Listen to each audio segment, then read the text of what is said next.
જોઈ લીધું ઉત્કર્ષ છે તારી સગી આપો છે. હવે ઓપ્શન નક્કી કરવાનો ટાઈમ આવી ગયો છે. બોલ, પહેલો, બીજો કે પછી ત્રીજો? 3 ઓપ્શન્સ હવે ઉત્કર્ષ પાસે રહ્યા છે જ ક્યાં રાહુલ? ને ઉત્કર્ષ કેમ પેચઅપ કરે હો? અરે કિંજલ જેવી છોકરીઓ પોતાનું કામ કઢાવવા માટે ઉત્કર્ષ જેવા છોકરાની ફિલિંગ સાથે રમતી હોય છે ને પછી ગરજ સરી કે વૈદ વેરી. એમ કેમ વેરી? હો, અરે મારો દોસ્ત શેર છે, શેર.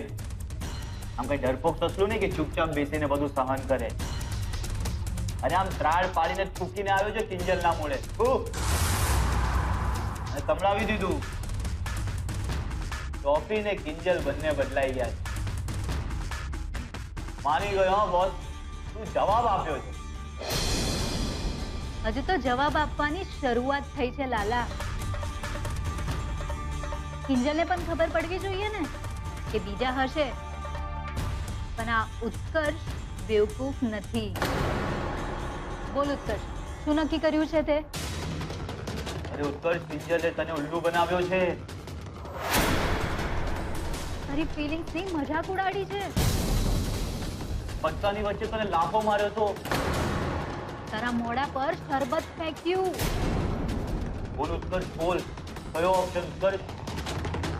અરે કયું હોય? ત્રીજું જ હોય ને.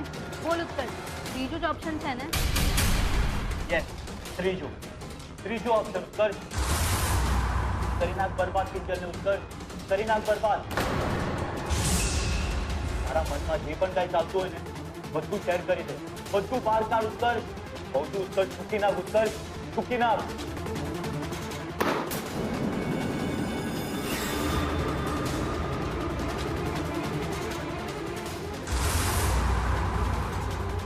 I hate you, Kinjal. I hate you.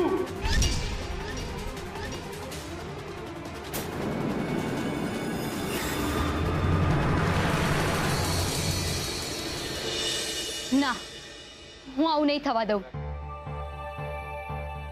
ક્યારેય નહીં થવા દઉં.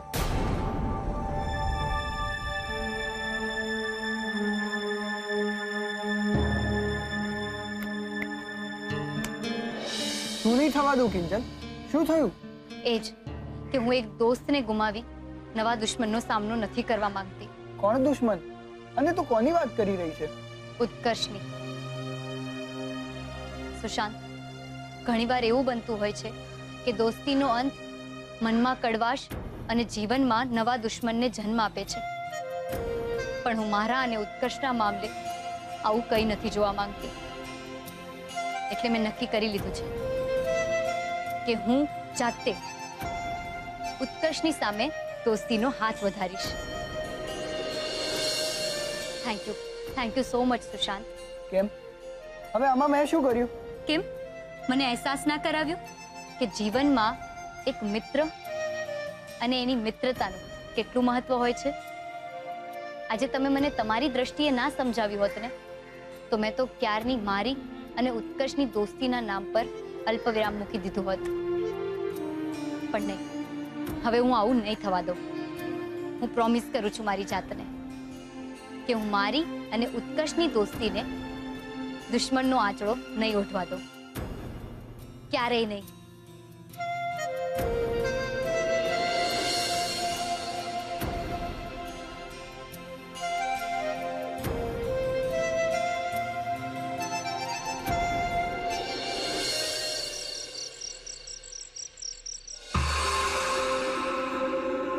જો છોડ્યું, હું આ બધી વાત કિંજલની સામે નથી કરવા માંગતી. ન તો એને થશે કે હું એની વાહે પડી ગઈ છું. જો બેટા, કિંજલ આખો દાડો આપણા બધા હાટું કેટલી હળિયાપટ્ટીઓ કરે છે, કેટલા ડોહડા કરે છે. પછી આપણે એના હાટું કઈક વિચારવાનું તો ખરું કે નહીં? હા પણ બા સુશાંત. હું સુશાંત? અરે ભાઈ મારી, સમયની હારે હારે માણસોય બદલાઈ જતા હોય છે. જરાક તો વિચાર કર કે બરાબર ઉત્કર્ષિયા હારે આડું ફાટ્યું ટાંકણે જ ઈ ટાઈમે સુશાંત કેમ પાછો આવ્યો? કંઈક નસીબમાં લખાયેલું હશે ને કિંજલના. અરે આ બધા કુદરતના ખેલ છે, તમને લોકો ન સમજાય.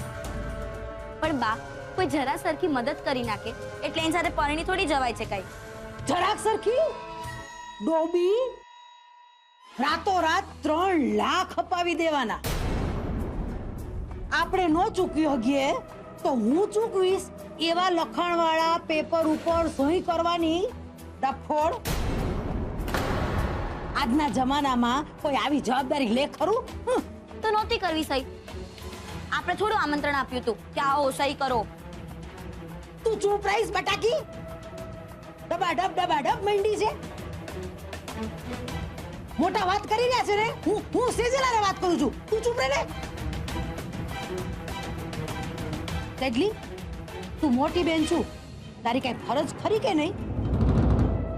કે પછી પૈણું કરતું પૈણીએ જાઈશ અને પછી પૈતું વાહેવાળાનું જે થાવું હોય થાય, બાળમાં જાય. હા, એમ જ ને?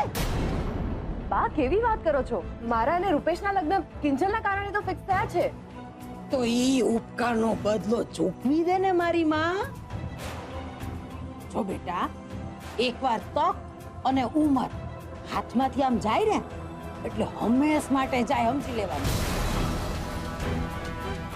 અરે તું જ વિચાર કર, એકવાર માણાની હગાઈ તૂટે પછી કોઈને આવી રીતે મદદરૂપ થાય ન થાય ને? અરે ઉપરવાળાનો ઈશારો સમજો તમે લોકો. અરે નસીબ છે ના, તમે લોકો સમજો અને ઓલી કિંજલડીને સમજાવો. બાપા, હું તો થાકી એને સમજાવીને.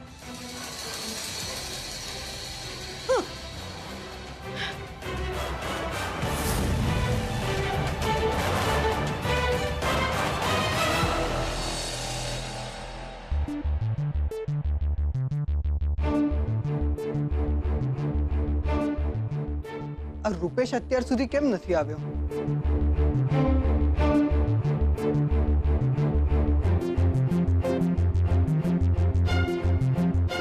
ફોન રહેવા દે ભાઈ, હું આવી ગયો છું. બોલ, શું કામ હતું? આપણે 2 મિનિટ શાંતિથી વાત કરી શકીએ? જો સુશાંત, ફ્રેન્કલી કહું ને તો મને તારી સાથે વાત કરવામાં જરાય રસ નથી, એટલે સીધો મુદ્દા પર આવીશ તો સારું રહેશે. ઓકે, તો મારે એ જાણવું છે કે કિંજલ અને ઉત્કર્ષ વચ્ચે એક્ઝેક્ટલી શું થયું છે? કેમ, બળતામાં પેટ્રોલ નાખવું છે તારે? હા ના, તું કરવા શું માંગે છે કહેતો? અચાનકથી યુએસ થી પાછા આવી જવું, 3 લાખની લોન અપાવવામાં મદદ કરવી, ભાઈ તારું પ્લાન શું છે?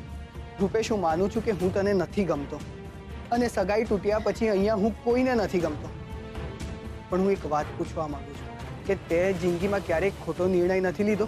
જો ભાઈ, મારી વાત રહેવા દે, અને એક વાત કે મને કે ઉત્કર્ષ અને કિંજલના મામલામાં શું કામ પડવું છે તારે? કારણ કે કિંજલ અને ઉત્કર્ષની સારામાં સારી ફ્રેન્ડશિપ છે અને હવે એ દુશ્મનાવટમાં બદલાઈ રહી છે. એવું કંઈ જ નહીં થાય. એવું કંઈ નહીં થાય નહીં, એવું થઈ રહ્યું છે. કારણ કે આજે ઉત્કર્ષ ટી સ્ટોલ પર આવ્યો હતો અને એને ચોફી પીધી અને થૂકી નાખી અને કિંજલને કીધું કે તું બદલાઈ ચૂકી છે. શું ઉત્કર્ષ ટી સ્ટોલે આવે? હા,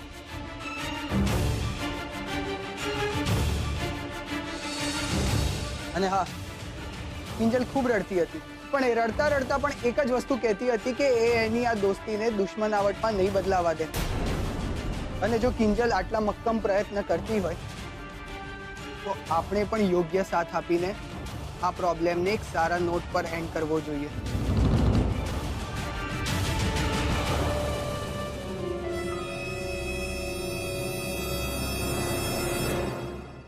પણ આપણે કરીશું શું? મારી પાસે એક પ્લાન છે, જો તું મારો વિશ્વાસ કરે તો. શું? તું આવ મારી સાથે.